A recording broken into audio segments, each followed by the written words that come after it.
About a month ago, Library of a Viking here on booktube made a video about booktubers quitting, and he talked about booktube in general and his feelings around the subject.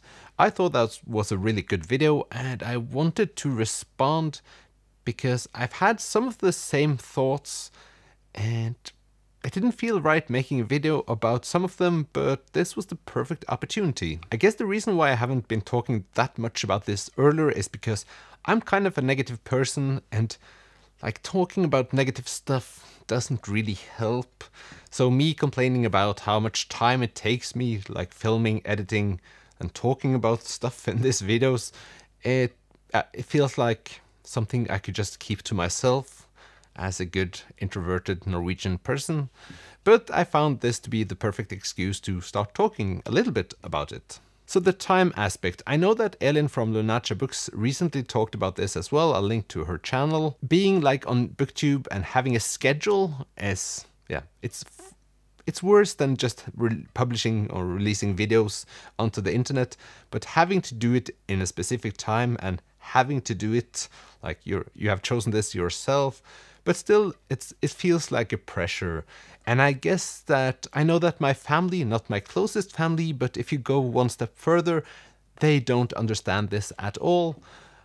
Sometimes I've talked about, well, I have to publish a video on Friday, and they're like, isn't this a hobby? And I'm like, yes, it's a hobby, but still I have to publish a video on this Friday. And that's how I roll, I guess. I get that that could be difficult to understand, but still, please try. If I told you that I had a football match on Friday, you would understand a bit more, I guess. And to generalize, for people that are over 60, and I'm sorry, but it might be difficult to get sometimes that hobbies on internet are as much worth as hobbies outside of internet. Even though you're, like, for the rest of your life, are going to view this as something unhealthy, I guess. Maybe. Before I started making videos, I hung around on booktube, I think for nearly 2 years, without actually having read any books almost. Maybe I read 1 or 2 books a year, but I just enjoyed people talking about books and the experience it gave them, and like how it feels for them to be in another universe or reading like a piece of text that just made them feel a lot of things. Maybe it's weird hanging around on booktube without actually reading that much, but that's what I did. And after a while I just realized that I have to be a part of this community and be a little bit more active to try to push myself into reading more books. And so I did. And in this video I'm responding to, he talks about like making booktube a competition and like twisting your mind into thinking that reading 200 books a year is something normal. And it really isn't, and I feel like we all kinda know this, but we're sort of just pushed into thinking that other people, they read a lot more than I do, and, well, I get how that, like, I get how you arrive at that destination, because I started out just reading for the pleasure of reading and trying to read a bit more.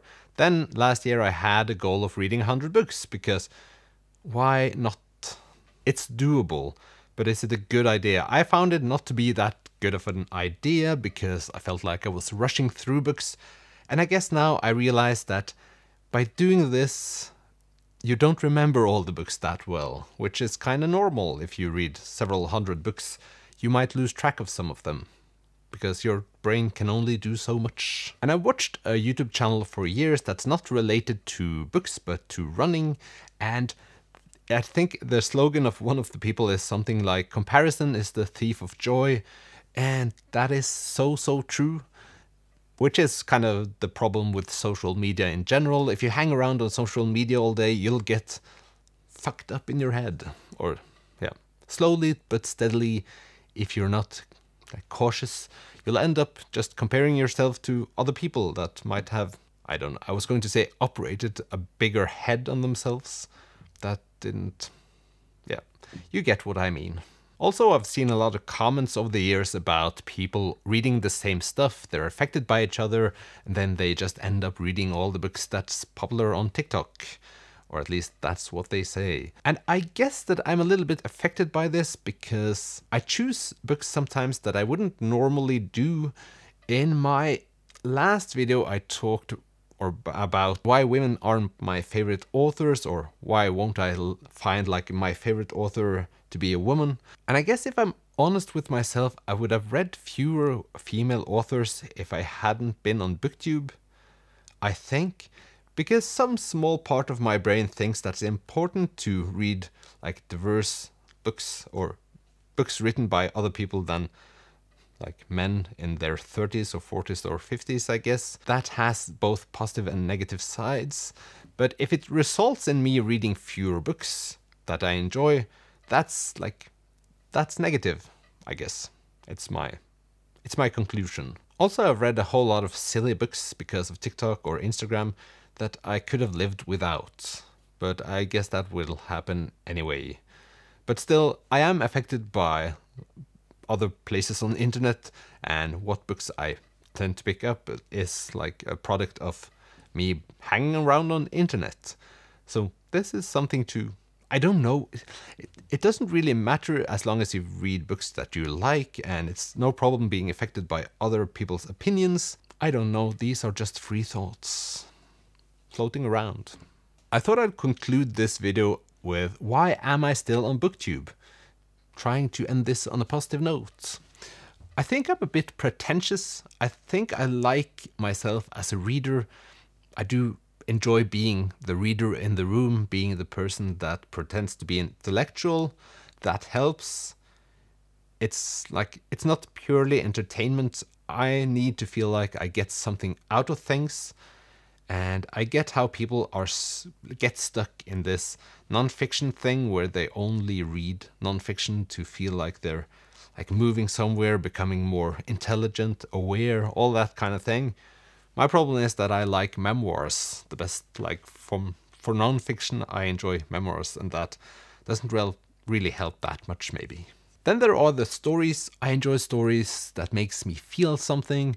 Language doesn't always make me feel something, but stories do. And sometimes, and I guess this is the reason why I hung around on booktube before I became part of it, is that I enjoy people's emotions. I enjoy people talking about how this and that book made them feel, and I sort of want to feel the same thing. But language doesn't really get me there. I need to have a story. So it's as simple as that, I guess. And the last thing is that sometimes I want to quit booktube. That happens quite often, I guess.